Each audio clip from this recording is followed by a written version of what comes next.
जय जगन्नाथ बंधुगण आज आम जानिबा 21 डिसेम्बर 2023 गुरुवार दिन द्वादश राशि राशिफल विषय एही दैनिक राशिफल चंद्रंको गोचर गणना को नहीं आधारित एवं चंद्रंको गोचर गणना आम जीवन रे बहुत प्रभाव पकई थाए। तो आसंतु सर्वप्रथम जानिबा आजिर तिथि और राशि नक्षत्र विषय। आज हेउची 21 डिसेम्बर 2023 गुरुवार मार्गशीर शुक्ल पक्ष नवमी दिवा 9:38 गति दशमी। आज रेवती नक्षत्र रात्र 10:09 गति अश्विनी नक्षत्र।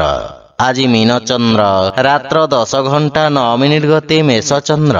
आजिर पर्वोत्सव मार्गशीर शेष पाली माणवसा गुरुवार। आजिर शुभ बेला प्रातः 6:27 रु दिवा 7:54 पर्यंत। आजिर सूर्योदय प्रातः 6:26। आजिर सूर्यास्त संध्या 5:16। आज धनुराशि पुरुष और कर्कट तुला महिला मानक घात चंद्र एवं तुला और कुंभ राशि घातवार। आज लाउ खाइबा निषिद्ध। तो बंधुगण आसंतु जानिबा आजिर राशिफल विषय। ता पूर्वरु आम चैनल को जो माने नुआ करी आछंती तळे थिबा लाल रंगर सब्सक्राइब बटन को दबेई आम चैनल को सब्सक्राइब करंतु ओ पाखरे थिबा घंटी बटन को दबेई ऑल रे सिलेक्ट करंतु काहेकि ना आमे अपलोड करिथिबा प्रत्येक वीडियो रो नोटिफिकेशन आपण सर्वप्रथमे पाई परिबे। तो प्रथमे जानिबा मेष राशि विषय। आपणक राशि स्थान द्वादश भाव में चंद्रदेव गोचर आपणक किछि मानसिक अशांति प्रदान करिब। व्यवसाय संबंधित विषय आपण दूरदृष्टि सहित रणनीति प्रस्तुत करिबे। कर्मठता सहित आपण निज लक्ष्य को हासिल करिबार प्रयास करिबे। विद्यार्थी छात्र छात्री मानक पई समयर सदुपयोग करिबा हितकर हेब। माता पितांक मार्गदर्शन आपणक परिश्रम को सफलता प्रदान करिब। बड़ भाई भौणी तथा वरिष्ठ सदस्यंक स्वास्थ्यावस्थार विशेष ध्यान रखंतु। पारिवारिक जीवन रे किछि कठिन परिस्थिति उत्पन्न हेबा परिवार रे चिंताजनक स्थिति उत्पन्न करिब। सेथिपाई निज व्यवहार विशेष ध्यान रखंतु। आर्थिक स्थिति को नहीं मध्य आपण सामान्य चिंतित रहिबे किंतु आपणक भविष्यत आशाजनक रहिब। स्वास्थ्य अवस्था को नहीं विशेष सावधान रहंतु। मानसिक चिंता आपणक निर्णय नेबा क्षमता को प्रभावित करिब। आज आपण ओं सूर्याय नमः मंत्र जप करंतु शुभ फल पाइबे। वृष राशि आपणक राशि एकादश भाव में चंद्रदेव गोचर आपणक समस्त प्रकार लाभ रे वृद्धि कराइब। पूर्वरु आपण करिथिबा परिश्रमर स्वर्णिम परिणाम मिलिब। विशेष रूप से रक्षा तथा भूमि आदि रे जड़ित व्यक्ति लाभान्वित हेबे। सामाजिक क्षेत्र रे आपणक ख्यातिर विस्तार हेब एवं आपणक उपलब्धि रे विरोधी और शत्रु आहत हेबे। माता पितांक आशीर्वाद रु आपणक उज्जवल भविष्यतर मार्ग प्रशस्त हेब। कौनसी प्रकार निर्णय परिवार सदस्यंक परामर्श नियंतु सफलता पाइबे एवं पारिवारिक सदस्यंक पूर्ण समर्थन और जीवन साथींक मार्गदर्शन और पूर्ण सहयोग आपणको प्राप्ति हेब। आकस्मिक लाभर स्थिति प्रबल रहिछि। प्रेम जीवन रे नवीनता ओ मधुरतार भाव रहिब। लाभर स्थिति उत्तम रहिबारु आर्थिक स्थिति सुदृढ़ हेबाकु लागिब। स्वास्थ्य अवस्था उत्तम अनुकूल रहिछि। प्राणायाम तथा योगाभ्यास रु एकाग्रता तथा निर्णय नेबा क्षमतार विकास हेब। आज आपण वयोज्येष्ठंक आशीर्वाद नियंतु शुभ फल पाइबे। मिथुन राशि आपणक राशि स्थान दशम भाव में चंद्रदेव गोचर आपणक प्रयत्न द्वारा समस्त अटकी रहितबा कार्य रे गति प्रदान करिब। व्यवसायर स्थिति रे उत्तरोत्तर सुधार हेब एवं पदोन्नतिर प्रबल जोग रहिछि। सेथिपाई समयर सदुपयोग करंतु। विद्यार्थी छात्र छात्री मानक पई समय उत्तम सफलतादायक रहिब। कलात्मक वस्तु तथा सुख सुविधा रे जड़ित व्यवसायी को विशेष लाभ मिलिब।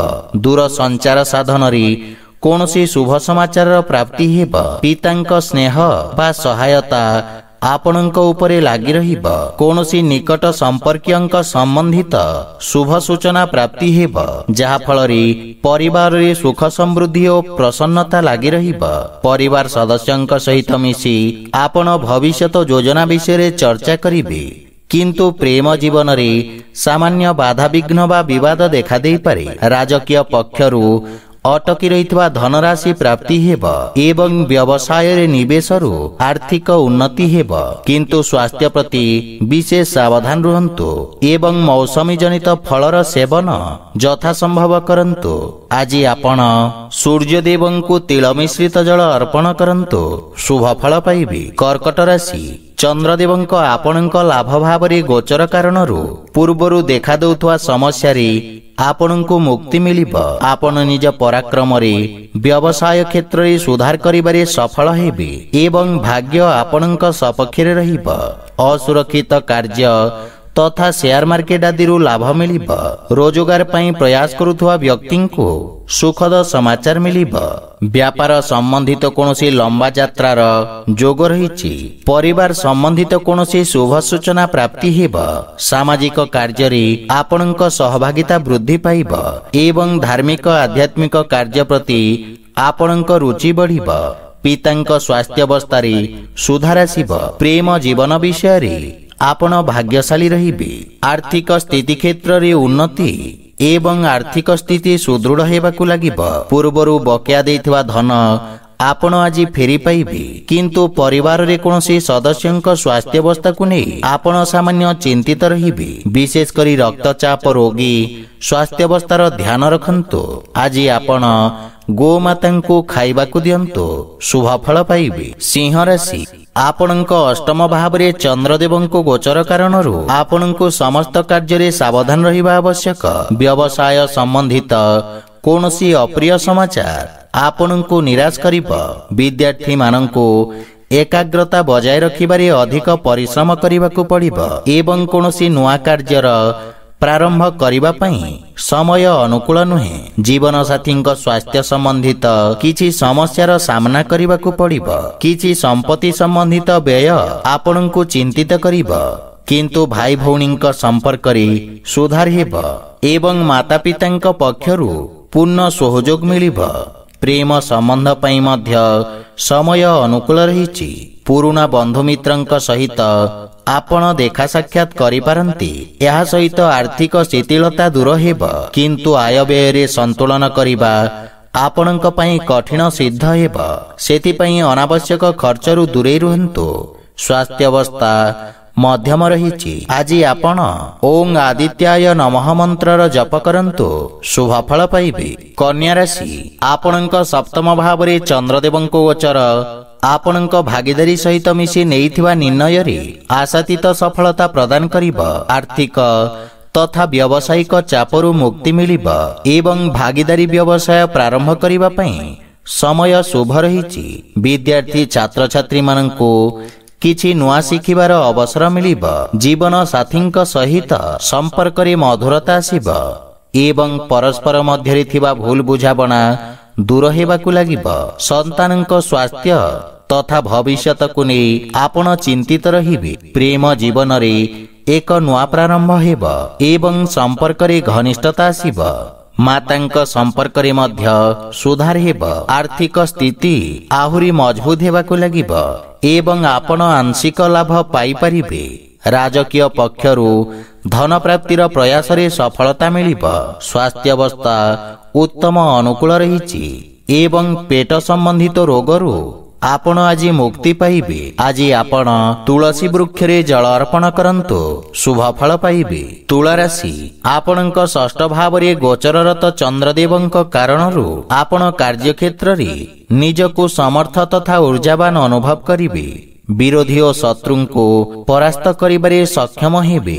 ଆପଣଙ୍କ ଲମ୍ବା ସମୟରୁ ଦେଖାଦେଉଥିବା ସମସ୍ୟାର ସମାଧାନ ହେବ ଏବଂ ପଦୋନ୍ନତିର ମଧ୍ୟ ପ୍ରବଳ ଯୋଗ ରହିଛି। ବିଦ୍ୟାର୍ଥୀମାନଙ୍କ ପାଇଁ ସମୟ ଉତ୍ତମ ଅନୁକୂଳ ରହିବ ଏବଂ ନିଜ ପରିଶ୍ରମରେ ବିଦ୍ୟାର୍ଥୀମାନେ ସଫଳତା ଅର୍ଜନ କରିବେ। ସନ୍ତାନ ପକ୍ଷରୁ ସୁଖଦ ଅନୁଭୂତି ପାଇପାରିବେ। କିନ୍ତୁ ଜୀବନସାଥୀଙ୍କ ସହିତ ସମ୍ପର୍କରେ କିଛି ମନମାଳିନ୍ୟର ସମ୍ଭାବନା ରହିଛି। ସେଥିପାଇଁ ବିଶେଷ ସାବଧାନ ରୁହନ୍ତୁ। ଦୂର ସଞ୍ଚାର ସାଧନରେ କୌଣସି ଶୁଭ ସମାଚାର ପ୍ରାପ୍ତି ହେବ। ଭାଇ ଭଉଣୀ ଓ ବନ୍ଧୁମିତ୍ରଙ୍କ ପୂର୍ଣ୍ଣ ସହଯୋଗ ଆପଣଙ୍କ ଉପରେ ଲାଗି ରହିବ, ଯାହା ଫଳରେ ପାରିବାରିକ ବାତାବରଣ ସୁଖଦାୟକ ରହିବ। ପ୍ରେମ ଜୀବନ ପାଇଁ ମଧ୍ୟ ସମୟ ବିଶେଷ ଶୁଭ ରହିଛି। ଆର୍ଥିକ ସ୍ଥିତି କ୍ଷେତ୍ରରେ ସୁଧାର ଆସିବ ଏବଂ ଆପଣ ଋଣ ଭାରରୁ ମଧ୍ୟ ମୁକ୍ତି ପାଇବେ। ସ୍ୱାସ୍ଥ୍ୟାବସ୍ଥାରେ ଆପଣ ଶାରୀରିକ ଥକାପଣ ବା ଦୁର୍ବଳତା ଅନୁଭବ କରିବେ। ଆଜି ଆପଣ ସୂର୍ଯ୍ୟଦେବଙ୍କୁ ହଳଦୀ ମିଶ୍ରିତ ଜଳ ଅର୍ପଣ କରନ୍ତୁ, ଶୁଭ ଫଳ ପାଇବେ। ବିଛା ରାଶି, ଆପଣଙ୍କ ରାଶି ସ୍ଥାନରୁ ପଞ୍ଚମ ଭାବରେ ଚନ୍ଦ୍ରଦେବଙ୍କ ଗୋଚର ବିଦ୍ୟାର୍ଥୀ ଛାତ୍ରଛାତ୍ରୀ ମାନଙ୍କ ପାଇଁ ବିଶେଷ ମହତ୍ୱପୂର୍ଣ୍ଣ ରହିବ ଏବଂ ଆପଣଙ୍କ ଆତ୍ମବିଶ୍ୱାସରେ ବୃଦ୍ଧି ଘଟିବ। ସୁଗନ୍ଧ ନିର୍ମାଣ ବ୍ୟବସାୟୀ ମାନଙ୍କୁ ବିଶେଷ ଲାଭ ପରିଣାମ ପ୍ରାପ୍ତି ହେବ ଏବଂ ଆପଣଙ୍କ ସମସ୍ତ କାର୍ଯ୍ୟକୁ ଜନସମର୍ଥନ ମିଳିବ। ରୋଜଗାର ତଥା ବ୍ୟବସାୟ କ୍ଷେତ୍ରରେ ଅବରୋଧ ଦୂର ହେବ ଏବଂ ପରିସ୍ଥିତି ସାମାନ୍ୟ ହେବାକୁ ଲାଗିବ। ଜୀବନସାଥୀଙ୍କ କାର୍ଯ୍ୟକ୍ଷେତ୍ରରେ ଉନ୍ନତିର ସମ୍ଭାବନା ରହିଛି। ପରିବାରରେ ହସ ଖୁସି ଓ ସୁଖ ଶାନ୍ତିର ବାତାବରଣ ଲାଗି ରହିବ ଏବଂ ପରିବାର ସଦସ୍ୟଙ୍କ ସହଯୋଗରୁ ଆପଣ କୌଣସି ନୂଆ ପରିଯୋଜନାର ପ୍ରାରମ୍ଭ କରିବେ। ମାତାଙ୍କ ସହିତ ସମ୍ପର୍କରେ ସୁଧାର ଆସିବ ଏବଂ କୌଣସି ପ୍ରକାର ଛୋଟ ଯାତ୍ରାର ମଧ୍ୟ ଯୋଗ ରହିଛି। ଆର୍ଥିକ ସ୍ଥିତି କ୍ଷେତ୍ରରେ ସୁଧାର ହେବ, କିନ୍ତୁ ବ୍ୟର୍ଥ ଖର୍ଚ୍ଚ ଆର୍ଥିକ ସନ୍ତୁଳନ ଖରାପ କରିପାରେ। ପରିବାରରେ କୌଣସି ସଦସ୍ୟଙ୍କ ସ୍ୱାସ୍ଥ୍ୟ ସମସ୍ୟାକୁ ନେଇ ଆପଣ ସାମାନ୍ୟ ଚିନ୍ତିତ ରହିବେ। ଆଜି ଆପଣ ଗୋପାଳ ସହସ୍ର ନାମର ପାଠ କରନ୍ତୁ, ଶୁଭ ଫଳ ପାଇବେ। ଧନୁରାଶି, ଆପଣଙ୍କ ଚତୁର୍ଥ ଭାବରେ ଚନ୍ଦ୍ରଦେବଙ୍କ ଗୋଚର କାରଣରୁ ବାଣିଜ୍ୟ ବ୍ୟବସାୟ କ୍ଷେତ୍ରରେ ବାଧାବିଘ୍ନ ଓ ସମସ୍ୟାର ସମ୍ମୁଖୀନ କରିବାକୁ ପଡ଼ିବ। ଚାକିରି କ୍ଷେତ୍ରରେ ଉଚ୍ଚ ଅଧିକାରୀଙ୍କ ସହିତ କିଛି ମତଭେଦ ଦେଖାଦେବାର ସମ୍ଭାବନା ରହିଛି। ସେଥିପାଇଁ ନିଜ ବାଣୀ ଓ କ୍ରୋଧରେ ନିୟନ୍ତ୍ରଣ ବଜାୟ ରଖନ୍ତୁ, ଅନ୍ୟଥା ଆପଣଙ୍କ ଛବିରେ ଖରାପ ପ୍ରଭାବ ପଡ଼ିବାର ସମ୍ଭାବନା ରହିଛି। ବିଦ୍ୟାର୍ଥୀ ଛାତ୍ରଛାତ୍ରୀ ମାନଙ୍କୁ ଶିକ୍ଷା କ୍ଷେତ୍ରରେ ଏକାଗ୍ରତା ବଜାୟ ରଖିବା ପାଇଁ ସଂଘର୍ଷ କରିବାକୁ ପଡ଼ିବ। ପରିବାରରେ ଖର୍ଚ୍ଚର ଅଧିକତା ଆପଣଙ୍କ ମାନସିକ ଚିନ୍ତାର କାରଣ ହେବ ଏବଂ କିଛି ମତଭେଦର ମଧ୍ୟ ସମ୍ଭାବନା ରହିଛି। ଏହା ସହିତ ଆୟବ୍ୟୟର ଅସନ୍ତୁଳନ କାରଣରୁ ଆପଣଙ୍କ ଚିନ୍ତାରେ ମଧ୍ୟ ବୃଦ୍ଧି ଘଟିବ, କିନ୍ତୁ ଭବିଷ୍ୟତର ଯୋଜନାରେ ଆପଣ ଚର୍ଚ୍ଚା କରିବେ ଏବଂ ସମସ୍ୟାର ସମାଧାନ ଖୋଜିବାର ପ୍ରୟାସ କରିବେ। ଆର୍ଥିକ ସ୍ଥିତି ସାମାନ୍ୟ ସଂଘର୍ଷପୂର୍ଣ୍ଣ ରହିବ, ସେଥିପାଇଁ କୌଣସି ପ୍ରକାର ଆର୍ଥିକ ନିବେଶରୁ ଆପଣ ଆଜି ଦୂରେଇ ରୁହନ୍ତୁ। ସ୍ୱାସ୍ଥ୍ୟାବସ୍ଥା ସାମାନ୍ୟ ରହିବ। ଉଦର ସମ୍ବନ୍ଧିତ ସମସ୍ୟା ଆପଣଙ୍କୁ ଆଜି ହଇରାଣ କରିବ। ଆଜି ଆପଣ ପକ୍ଷୀଙ୍କୁ ଦାନା ଖାଇବାକୁ ଦିଅନ୍ତୁ, ଶୁଭ ଫଳ ପାଇବେ। ମକର ରାଶି, ଆପଣଙ୍କ ରାଶି ସ୍ଥାନରୁ ତୃତୀୟ ଭାବରେ ଚନ୍ଦ୍ରଦେବଙ୍କ ଗୋଚର ଆପଣଙ୍କ ସମସ୍ତ କାର୍ଯ୍ୟରେ ସହଯୋଗ ପ୍ରଦାନ କରିବ ଏବଂ ଆପଣ ନିଜ କ୍ଷମତାକୁ ପରଖି କାର୍ଯ୍ୟକ୍ଷେତ୍ରରେ ନୂଆ ବ୍ୟକ୍ତିଙ୍କ ସହିତ ସମନ୍ୱୟ ସ୍ଥାପିତ କରିବେ। ନୂଆ କାର୍ଯ୍ୟର ରୂପରେଖା ପ୍ରସ୍ତୁତ କରିବେ ଏବଂ ଆପଣଙ୍କୁ ଆଗକୁ ବଢିବାର ଅବସର ପ୍ରାପ୍ତି ହେବ। କାର୍ଯ୍ୟକ୍ଷେତ୍ରରେ ଅଧିକ ପରିଶ୍ରମ ବା ଗମ୍ଭୀରତାର ଆବଶ୍ୟକ ରହିଛି। ରାଜନୀତି କ୍ଷେତ୍ରରେ ବିଶେଷ ସଫଳତା ପ୍ରାପ୍ତି ହେବ ଏବଂ ସାମାଜିକ କ୍ଷେତ୍ରର ବିକାଶ ହେବ, କିନ୍ତୁ ଅତ୍ୟଧିକ କାର୍ଯ୍ୟବ୍ୟସ୍ତତା ଓ ଖର୍ଚ୍ଚ କାରଣରୁ ଆପଣ କିଛି ମାନସିକ ସମସ୍ୟାର ସାମ୍ନା କରିବେ। ଭାବନାତ୍ମକ ରୂପରେ ଆପଣ ସାମାନ୍ୟ ଦୁର୍ବଳ ରହିବେ, କିନ୍ତୁ ପରିବାର ପକ୍ଷରୁ ସାହାଯ୍ୟ ସହଯୋଗ ପ୍ରାପ୍ତି ହେବ। ଆର୍ଥିକ କ୍ଷେତ୍ରରେ ଅର୍ଥ ଦେବା ନେବାକୁ ନେଇ ବିଶେଷ ସାବଧାନ ରୁହନ୍ତୁ ଏବଂ କୌଣସି ପ୍ରକାର କ୍ରୟ ବିକ୍ରୟ ଭବିଷ୍ୟତକୁ ଧ୍ୟାନରେ ରଖି କରନ୍ତୁ।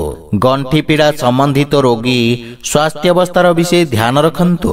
ଆଜି ଆପଣ ହନୁମାନ ଚାଳିଶାର ପାଠ କରନ୍ତୁ, ଶୁଭ ଫଳ ପାଇବେ। କୁମ୍ଭ ରାଶି, ଆପଣଙ୍କ ରାଶି ସ୍ଥାନରୁ ଦ୍ୱିତୀୟ ଭାବରେ ଚନ୍ଦ୍ରଦେବଙ୍କ ଗୋଚର ଆପଣଙ୍କ ବାଣୀରେ ମାଧୁର୍ଯ୍ୟର ସଞ୍ଚାର କରିବ ଏବଂ ଆପଣ ନିଜ ବାଣୀ ଦ୍ୱାରା ସମସ୍ତଙ୍କୁ ପ୍ରଭାବିତ କରିବେ।